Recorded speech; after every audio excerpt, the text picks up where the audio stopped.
ছোট মাছের চচ্চড়ি কার কার প্রিয় খাবার আমাকে অবশ্যই জানাবেন। তো আসসালামু আলাইকুম, কেমন আছেন সবাই? আশা করি সবাই ভালো আছেন।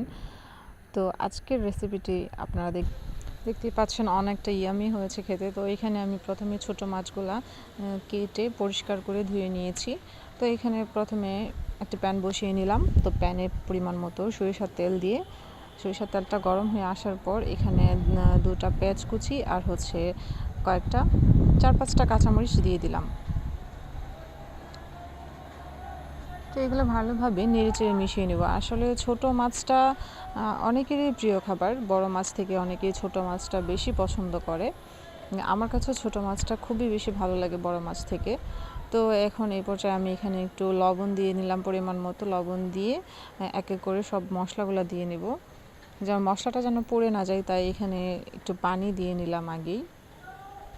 তো প্রথমে আমি ধনিয়া গুঁড়া দিয়ে নিলাম 1 চামচ, আর এখানে মরিচের গুঁড়া দিলাম 2 চা চামচ, আর হলুদের গুঁড়া 1 চামচ। আবার একটু পানি দিয়ে ভালোভাবে একটু মিশিয়ে নিলাম। এখন মাছগুলো দিয়ে দিলাম উপর দিয়ে। তো মাছগুলো হালকা নেড়ে চেড়ে মিশিয়ে নিব মশলার সাথে। তো এই তরকারিটা হতে খুব বেশি একটা সময় লাগে না, 10 থেকে 15 মিনিট কি 20 মিনিট সময় লাগে। ছোট মাছ খুব তাড়াতাড়ি হয়ে যায়, আর এটা বেশি নাড়াচাড়া করা যাবে না, তাহলে ছোট মাছ তো ভেঙে যাওয়ার সম্ভাবনা বেশি। তো অল্প একটু পানি দিয়ে যে ঢেকে দিলাম, আর খুব তাড়াতাড়ি হয়ে যাবে। আর ছোট মাছে তো অনেক পুষ্টিগুণ আছে, সেটা আপনারা সবাই জানেন। তো সবাই বেশি বেশি করে ছোট মাছ খাবেন। তো এইখানে মোটামুটি আমার রান্না কমপ্লিট হয়ে গেল।